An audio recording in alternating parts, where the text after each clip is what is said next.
in Houston. I'm John Herder. It's Tuesday, the third day of May. Great as always to have you along, everybody. In a nutshell, From the Experts is a virtual networking accelerator helping people across industries connect very quickly in a brief, moderated, interactive show format. We're like a TED Talk with interactive discussion. So what's in it for you? The promise if everything goes well, your curiosity sparked new ideas, accelerate action, and you may have helped yourself or somebody else solve a problem, make a connection, reaching the opportunity faster. We know making authentic connections and expanding networks has never been more important to your business. Thanks to our underwriters for transforming the FTE vision, network, and community into action. Unique Ventures, Alliance Benefit Group, IntraPoint, Ecosystems 2030, Canon Community. Each experts in their field. Connect with them and learn more at fte.network. You'll be glad that you did. Folks, help me welcome guest expert Marianne Kah. Marianne is adjunct senior research scholar and member of the advisory board at Columbia University Center on Global Energy Policy. She's also independent director for companies PGS, Allegheny Technologies, and the Houston Grand Opera. But I got to know Marianne as chief economist at ConocoPhillips, where she served in that role for about 25 years. No doubt she's in the who's who of international energy experts, participating in forums and conferences, and many of the US energy policy studies. Amazing and accomplished lady. Please be sure to connect with her. So Marianne, framing this discussion, the Energy Transition Balancing Act is daunting, let alone trying to do this in 45 minutes. But you and I, right? We kind of agreed early on that our big idea wasn't to try to get this right, but to share and to have open discussion that could spark new ideas, connections, and everybody's ability to take some positive action in this. I've really enjoyed this process, and I'm looking forward to seeing what you say and what our group does today. Marianne? Great. So I wanted to talk about the energy transition today, and we're calling it a balancing act because it really is. How do you balance energy security and affordability versus climate? So I'm going to get to that. But first, I want to define the energy transition. And Gus, could you bring my slide up? Everybody has a different definition of the energy transition. So what is an energy transition? This chart goes back to 1800, and it's showing you the different fuel mixes that we've had over the years and how long it took for these different fuels to become the prominent fuel. So if you look at biomass, it took 100 years before it wasn't the prominent fuel and coal took over. It took coal 70 years to become the prominent fuel. It took oil 70 years to become prominent, and natural gas is still not the prominent fuel, but it's been rising for 100 years. So that's the important context to talk about energy transition. So the next slide, please, Gus. So this is a way of looking at the current energy transition. The slide on the right is the International Energy Agency's reference scenario, or the stated policy scenario. And it shows you that the expectation is that renewables is going to increase, not precipitously, but at a fairly rapid rate. Oil and coal will decline, oil moderately, and natural gas is basically flat.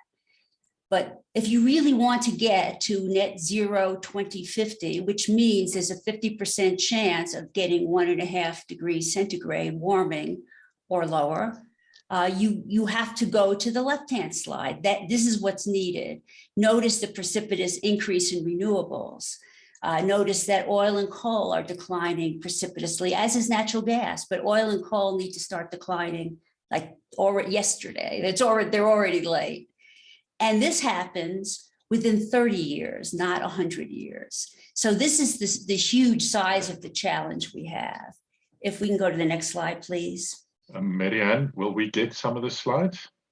You can have them, yes, absolutely. Please. Thank you.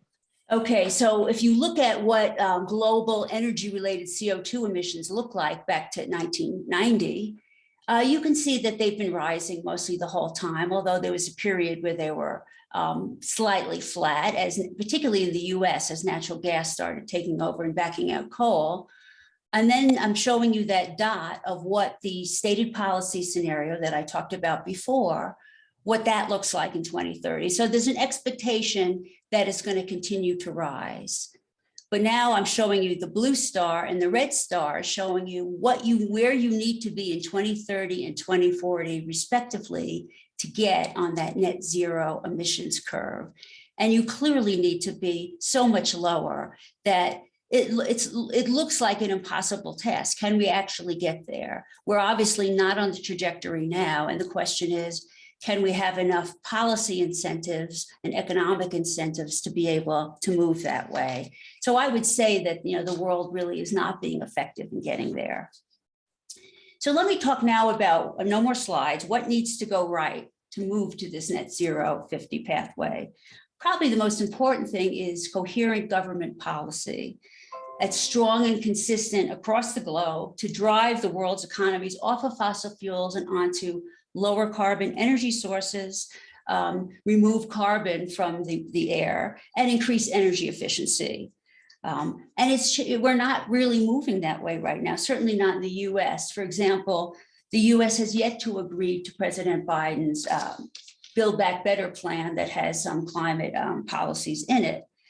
The US is actually now encouraging greater oil production because of the Ukraine crisis. And it drew down the Strategic Petroleum Reserve, all in the name of lowering gasoline prices. And that's the last thing you want to do in this environment if you want to move to a net zero 50. In fact, we should have taken advantage of these high gasoline prices as a way of getting people to move to electric vehicles, for example, but we're doing just the opposite because politicians, worry about getting elected and people don't like high gasoline prices. Now, I'm not just saying that we raise the price and a lot of people can't afford it. I think it needs to go with low income transfers for people who really can't afford to pay these higher prices. Another thing we need to get right is the enormous amount of capital that needs to go into new energy infrastructure.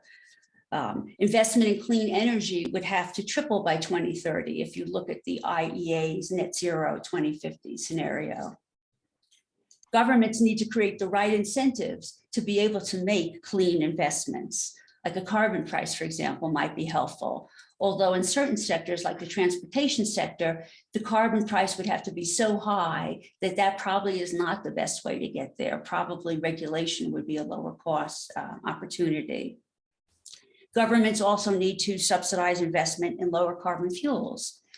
And a specific problem in advanced economies, and the US in particular, is the inability to permit new infrastructure.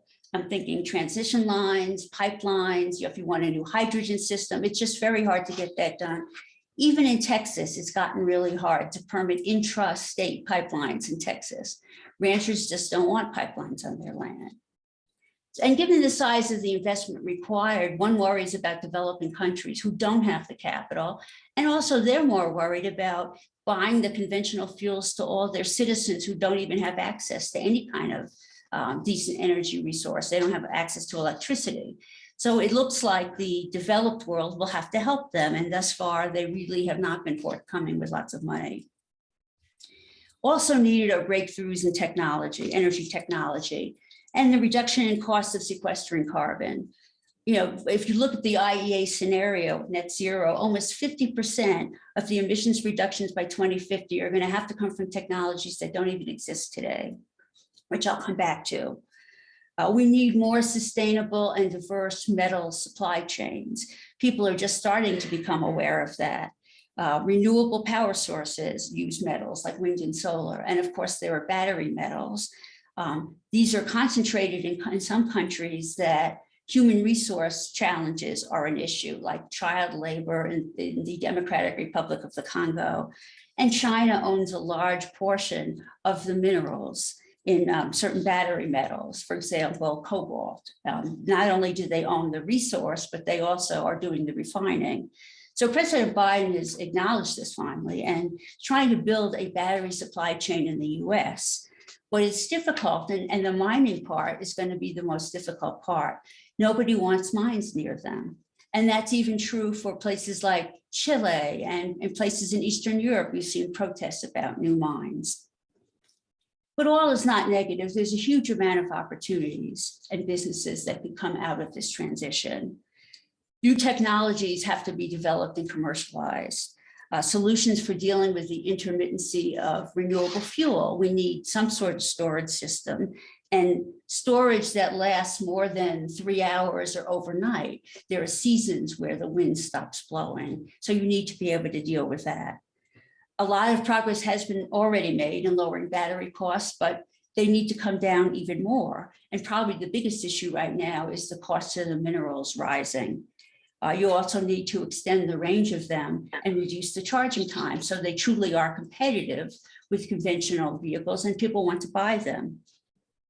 I already mentioned the cost of carbon capture and storage or utilization needs to be reduced, and dealing with the myriad of legal and regulatory issues to be able to do this at scale. Yes, we have lots of projects going on in this space, but we have to do it at a much larger scale.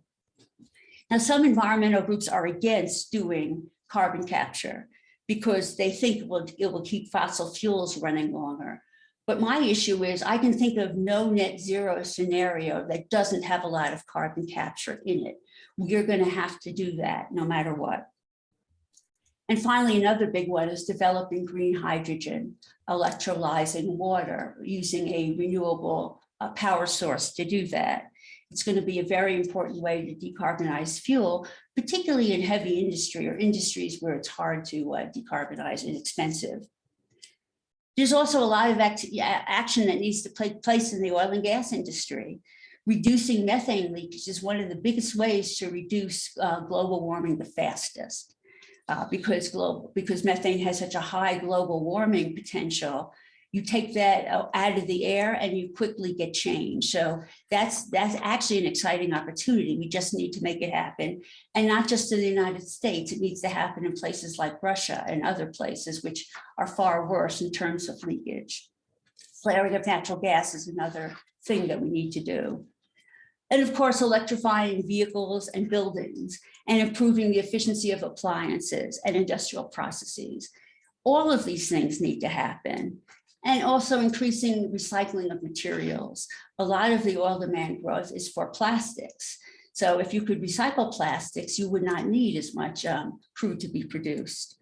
Also, battery metals recycling is going to be really important given the supply chain issues and particularly for the mining of the minerals like nickel and cobalt and lithium. So I'm going to come back to that final question I started with. How do we maintain energy affordability and security during the transition? One important question is, the number of governments have been focused on decarbonization. I'm afraid they've really lost sight of the energy security challenges we have. And the issue is energy security and high prices will trump decarbonization. So there's a threat that is going to crater all decarbonization efforts if governments don't pay equal attention to energy security. This issue, of course, has come to the fore during the Russian invasion of Ukraine and we haven't even seen Russian oil production go down yet. It's just starting to. And it's mostly been taken offline due to boycotts and sanctions. So it is going to get worse. The first question actually I have is, from a major security event like the Russian invasion of Ukraine, does it help or hurt the energy transition? I would have thought that the higher fuel prices and the insecurity of supply would get people to shift towards electric vehicles. But I mentioned earlier the disappointment that governments are adopting policies that actually reduce energy prices and squander the opportunity to accelerate the transition. Another issue is how do you improve clean energy access in developing countries? There's a growing view that advanced countries need to reduce their use of these fuels, conventional fossil fuels, even more to allow room for the developing countries to use them just to get their people developed before they can afford to go to cleaner fuels. Another issue we're dealing with today is how do we deal with underinvestment in the conventional fuels?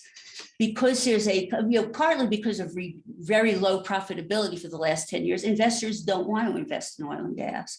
And the oil and gas industry has to sort of bribe them with higher dividends and share buybacks. Part of it is the perception that oil demand is going away quickly, so you don't need to invest in these fuels.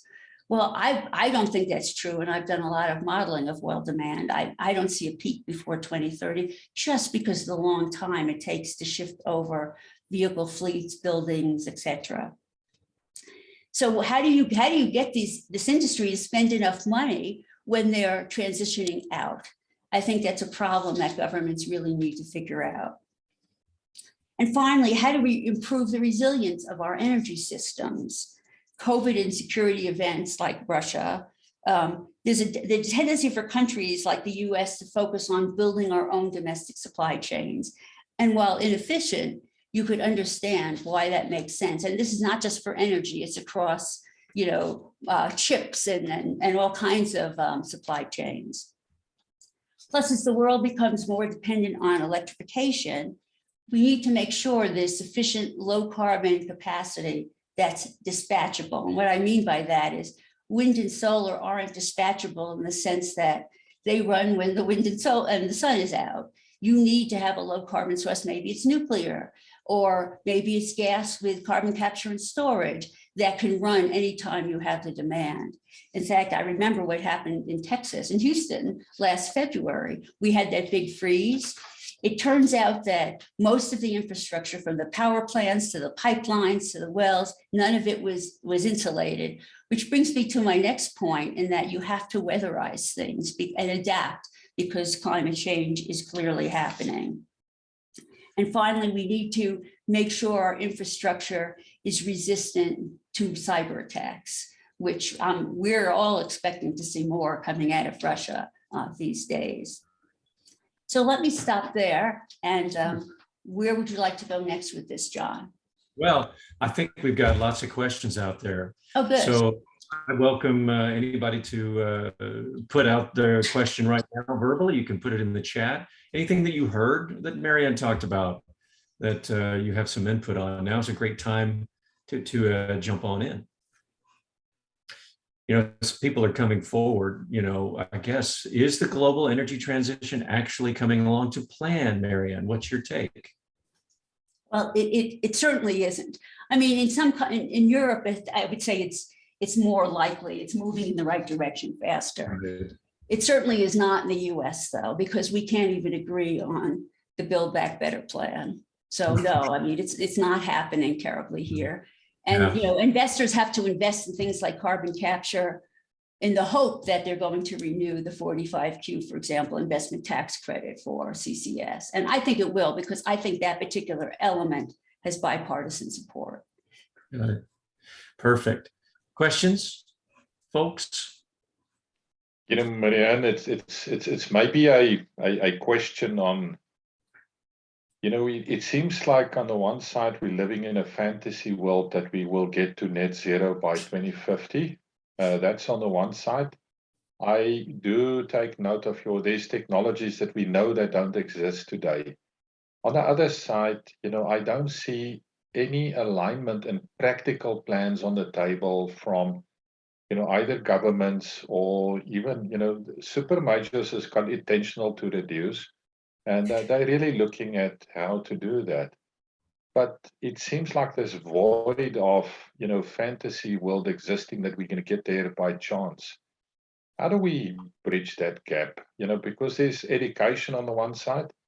If I look at the, EIA forecast, 20 million barrels of energy required by 2050, with already the impacts of, looking at the renewables, electrical vehicles and all of that incorporated.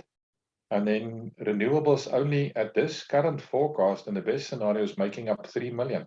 You sit with a gap of 17 to 18 million barrels and no clear pathway how to fill that gap. How do we do that?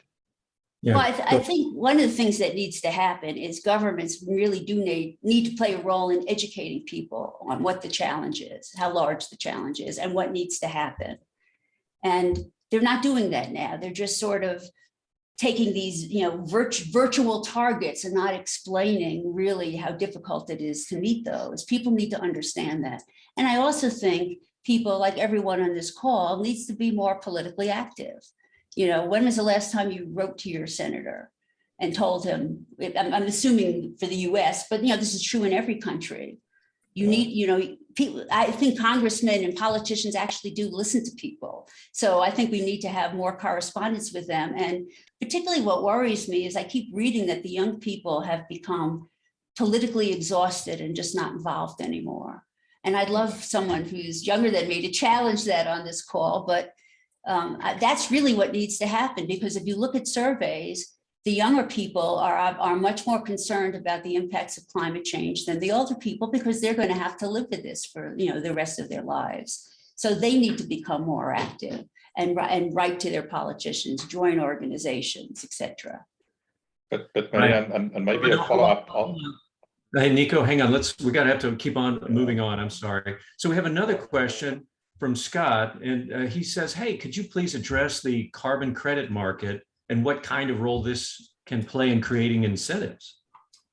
Being an economist, I'm a big believer in markets. So I think it will eventually play a very important role. Right now, there's no one central market, and there's a lot of suspicion about the dishonesty of it. So those things need to be fixed before it can become more effective, but I think it is going to be a very important tool. It's also controversial. Environmental groups don't like the carbon credit market. They want people to actually physically reduce their emissions. They want caps, hard caps. So, it doesn't come without controversy, I guess is my only point, but I'm a believer in it. Right. What about this topic of weatherization? Julia says, how much would weatherization insulation actually contribute to energy security? Does it reduce energy demand in a significant way? I mean, if everyone did it, certainly it would. But I think the most important thing about it is for the low-income people who can't afford the prices. I mean, it's critical that they be able to do this, and that's their way of contributing to lowering emissions. You have an issue because a lot of them are renters and are not owners. So we need to figure out how the government can subsidize people to improve their energy position. And it's really more of an income equity issue than anything else. But yes, it also would help if everyone did that. Small things add up to very large numbers. Right. Thank you. So Terrell, are you there? I know that you're working with a firm that is helping companies trying to overcome and get more engaged in this effort. Could you say a few words if you got them? Sure. So excuse me, right when you asked the question, I was just finishing a fantastic quesadilla here in Houston. Sorry.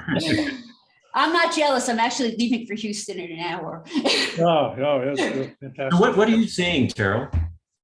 So I'm one of the partners in Star BCS, and the BCS stands for Beyond Carbon Solutions.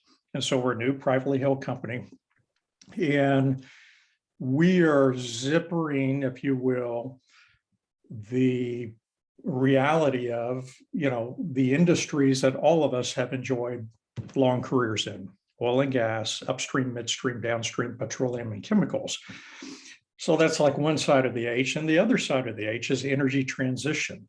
And the bar in between is, how do we sort of zipper these two so that there's practical solutions? So yeah, we're assisting companies in making those energy transition initiatives. We're seeing companies moving forward quickly. They're not worried about inflation hindering their efforts. They're really focused on what can they do. There's a lot of focus on other parts of the world, whether it's Russia, Ukraine, whether it's, global economies, domestic economies, but companies are still moving forward in these initiatives. Okay. Haven't ever had an engagement or a project with any governmental entity. And I do happen to be one of those who believe that all the new innovation, all the new technologies, all the positive movements in the physical transition of assets, that'll come from industry. That'll come from companies that own those facilities. Right. Okay. I mean, to me, the government role is, how do you incentivize private industry to make these investments on a much larger scale than is happening today? Yeah. And it's, it isn't obvious because, it's a huge amount of money, obviously. So I think we have to be willing to spend a large portion of our GDP doing this if we're serious about making this transition. Yeah, I think Right, the so- tricky, just one last thing, the tricky role is how industry can educate government. I remember I was taking the Acela from New York to Washington, DC, and happened to sit right next, or a US senator sat next to me, talked about legislation they were pushing through, which would lessen the regulation for crude by rail because it's safe. And he asked my opinion, and lo and behold, I saw some legislation change because of that 3-hour educational moment. Right. And part of the issue the oil and gas industry has is the lack of credibility in Washington, because they haven't moved fast enough to reduce methane emissions and flaring. So that is a challenge. How, maybe you need third parties to, that's one of the reasons why I joined Columbia, because people in Washington listen to us where they don't. If I was still in the oil industry, they may not listen to me. No, good point. So I want to go back to where you were asking the younger generation, hey, you guys need to do more, And so Julia says, hey, from her experience, a lot of young people are politically active, but feel some resentment and exhaustion due to lack of concrete progressive climate policy. I'd ask maybe Hillary, you've got something to add to that, or Nick, I don't know what your experience is, or Julia, you can follow up on that.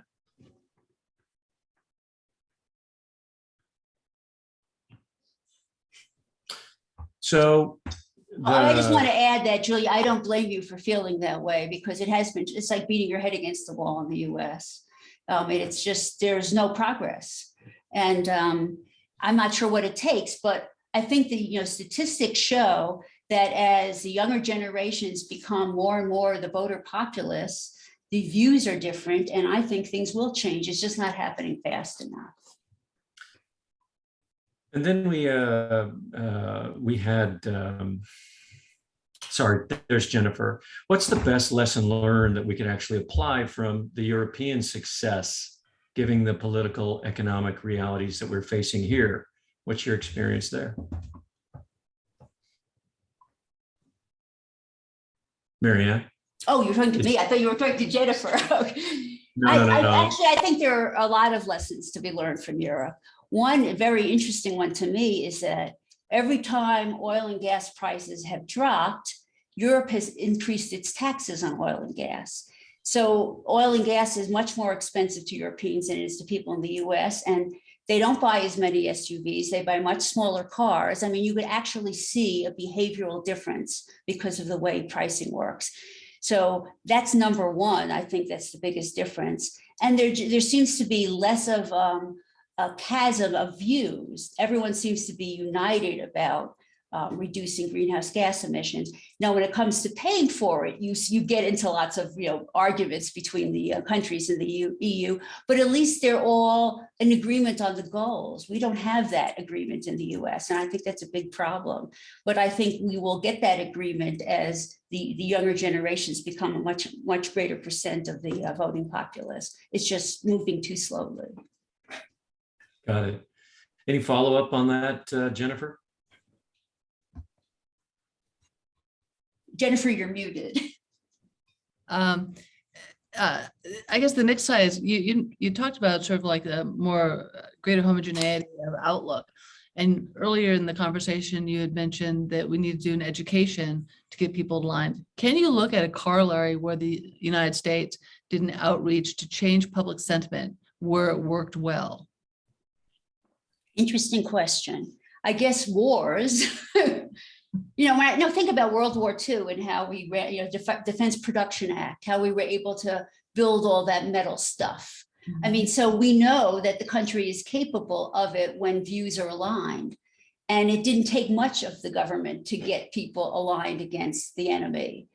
How do you do that in a non-military sense? I mean, you're now seeing people aligning against Russia, but that doesn't help you in climate change. So that is a tough one. I wish I knew the answer to that, Jennifer.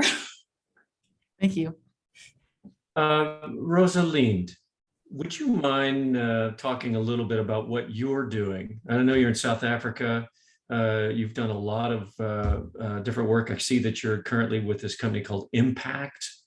If you're there, could you share a little bit about some of the packaging and work that you're doing there? Sure. Apologies to everyone. It's 7 p.m. in South Africa, so literally having dinner while I listen in. Yeah, so I work for Impact. It's the largest paper packaging and recycling company in South Africa. Not the largest paper company. We've got Mondi and Sappi that you might know from the European markets, but not too many American players. We make paper-based packaging, corrugated boxes, plastics for FMCG companies like Unilever.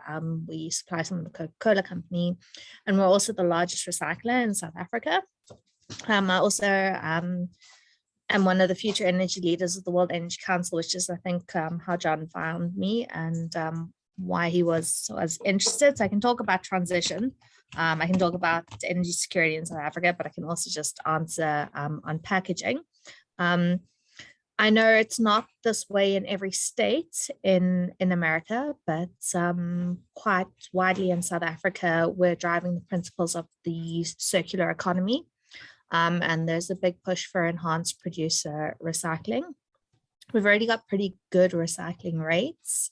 We're sort of 70–80% for paper, similar for glass. Plastics is obviously a little bit of a mixed bag. We've got some interesting expanded polystyrene projects in terms of construction and bricks that are happening in the industry association. We recently had to close down our recycled PET plants. Now there's only one in South Africa. So it's interesting thoughts about how Coca-Cola is going to meet their 25% rPET targets in bottles.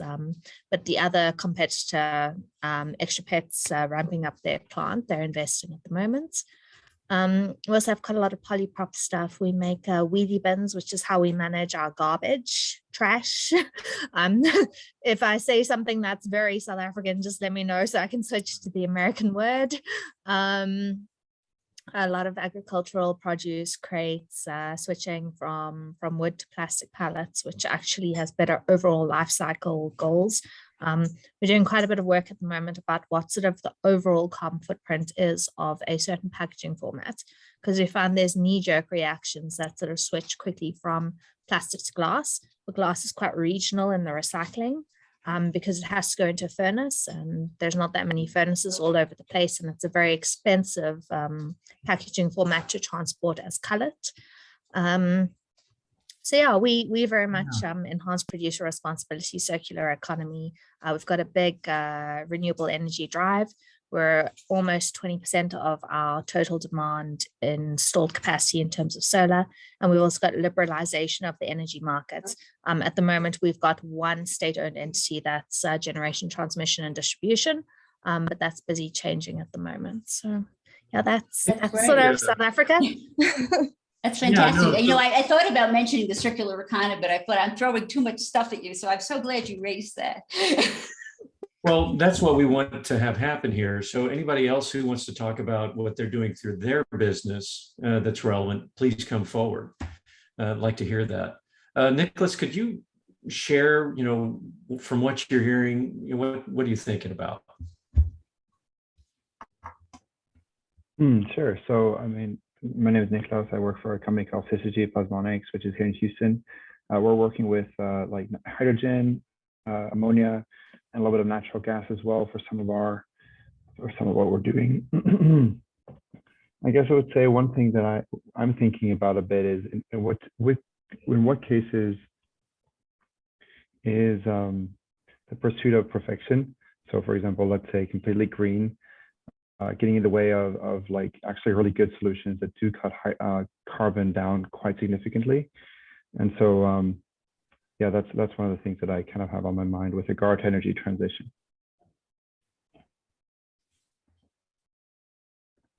Interesting. Maybe Marianne, would you? What's that? I guess I would say maybe Marianne, maybe you'd care to comment on that, what you see on your level. Are you talking about hydrogen? What aspect of what you were? Yeah, as an example, hydrogen, but also different solutions. I mean, we're seeing a lot, I think, especially from Europe, maybe there's just a very strong focus on completely green with large expectations. The price of renewable energy will go down, maybe to levels that we don't quite see them going to. And so I don't know if that's quite so appetizing in the United States, for example, as it seems to maybe be in Europe. So, yeah, these are some of the things that are going through my mind.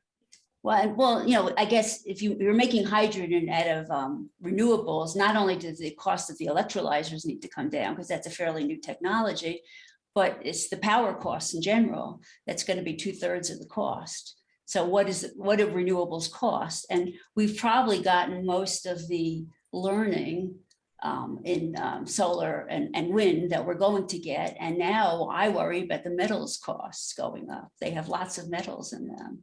So, I mean, there's no perfect solution to anything. But hydrogen makes a lot of sense for, you know, a lot of people talk about it for transportation. I think it makes more sense for using for industry, for hard to decarbonize industries, because those industries tend to be concentrated in specific locations like the Gulf Coast, where you don't have to move the hydrogen very far. So you don't need to build a completely new infrastructure, which is really what makes hydrogen for transportation very difficult. So, I mean, I think hydrogen has a huge potential in the Gulf Coast because you have people who make hydrogen, you have people who use hydrogen. I mean, there's a basic network of, you know, producers and consumers already in existence. Plus, a lot of those natural gas pipelines can and probably will at some point be converted to running hydrogen. So I would like to see someone do an inventory of all the natural gas pipelines in the United States and see what it would take in terms of cladding or whatever to make them transferable to using hydrogen in them, or whatever fuel we decide to, you know, low carbon fuel we decide to create. Interesting. So any other questions for Marianne? Marianne, while they're thinking about it, how are you actually involved yourself in this transition? What are you doing? Well, the biggest thing I've done for the last probably 3 years since I retired from working in the oil industry and moved to New Mexico is I have 3 different jobs, one in Norway, one in Dallas, and one in New York City, and I do them all remotely. And in fact, I hardly even go into downtown Santa Fe. I mean, I don't go anywhere. So my carbon footprint has really been great. And this actually happened before even COVID. I just, you know, got used to living online. So that's a big thing I do. But another thing I do more professionally is I've on a personal crusade against gas flaring in the upstream oil industry. So at one point, right before COVID, I gathered a group of CEOs and regulators and NGOs and pipeline CEOs in a room in Austin, and to talk about how we're going to reduce gas flaring in the industry. And we spent the entire day locked in a room together, and we were really starting to make progress. And then COVID came along, so we couldn't meet again. But you know, subsequently, the Permian producers said they would stop routine gas flaring by 2030. Excuse me, it really does not take that long. So, I mean, we need to move that commitment up. And there have been some companies like Apache who actually has already stopped routine gas flaring. Now, admittedly, it's much harder in a place like the Bakken where there isn't much pipeline infrastructure and much use for the gas. But certainly in the Permian, we should not be doing routine gas flaring. So that's been my personal windmill that I've been attacking. Awesome. And I've commented on government regulations and for New Mexico and federal government BLM regulations. So I've sort of been active in that space. Thank you for doing that. I've got one more question. How could large-scale green hydrogen affect water scarcity and the allocation of water resources? You know, it's interesting because I've asked this question to many people. I'm not a technical person, I'm an economist. So I've asked this question, just how much water do they use? And people assure me, and the question I asked for technical people was in California, can California really do this because water is scarce? And they didn't seem to think it took that much water. And I guess ultimately, you can, just use desalinization. Now, of course, if you're desalinizing water, you're actually using more energy probably than you're creating. But, that's a technology that I think we need to work on, in general, because water scarcity is a big issue. But I keep hearing from technical people that water is not going to be a limiting factor. I mean, I'm skeptical like you are, but again, I'm not a technical person. I can't really answer that. I haven't figured out how many of these plants will have and how much water they'll use versus a specific place. But it makes sense to put these plants in places that have lots of water. Like Houston comes to mind. Water is not a problem in Houston. So, place them in places that make sense. Well, thank you. Anybody have any final questions or comments they'd like to make, whether it's Angel, if it's you, or Grant, or Rick, or Eric? Anybody have any final comments before we're going to ask Marianne to leave her final thoughts? Hello, John. This is Rick. Yeah, Rick. Thank you. Thank you. I'm really technically challenging myself off working on a phone for this call, but it's great. I'm learning so much. But I think Marianne did a great job on it. And I sent something on the chat, so Marianne probably knows about this too, but there's funding. They're looking at setting up 4 hubs in the US and dealing with hydrogen strategically on innovation and that type of thing. And I don't know if anybody else has worked on them. I'm involved in the one, volunteer involved in the one in the Southeast. But I'm seeing if there's any feedback she might have or anything in regards to those hubs or technology centers they're trying to establish. Well, as I said earlier, I think hubs are important. Put them in places where you have a lot of the labor or technical labor who understands these things, plus the resources, the production of hydrogen, the pipeline infrastructure. So a hub from many different points of view makes sense. Also a place to develop technology and share ideas where you have a lot of technical people in one place. And, Houston and the Gulf Coast to me is probably one of the better places where you actually have lots of engineers who really do understand these things and how much water these plants actually take. So, I haven't been involved in that in any way, but it makes so much sense to me. And I think that's a great way for the Department of Energy to spend its money. I think it's a great way to spend money. Well, thanks, Rick. And that's going to have to be the last word. Thank you, Marianne. So folks, how was the conversation today? How was the discussion today? Just dropped the survey link, the FTE survey. It takes about 30 seconds. Please fill that out and let us know. We're obviously trying to improve ourselves every day. Are you or somebody you know a thought leader who wants to test, try the current challenge, get some new ideas and help others learn and connect faster? Well, our call for experts is always open, so please let us know. And so is our call for new annual members and show underwriters. You want to learn more about the benefits and be part of transforming the vision to community? Please let us know. We'll follow up with you. FTE is growing fast because of you. Keep sharing. Keep sharing FTE by inviting other leaders that you want to network with and by checking out our on-demand library of experts and connect with them via video or podcast. And next on the FTE show, expert trader Matt Nygaard is going to share his experience, and he'll lead a discussion around the challenges of managing a personal cryptocurrency portfolio. Cryptocurrency. You're not going to want to miss it, so register right now on our website at fte.network. Folks, we're out of time. Thanks once again, Marianne. It was amazing. And all of you for making time to connect and learn on From the Experts. Take care, everybody. We'll see you next time.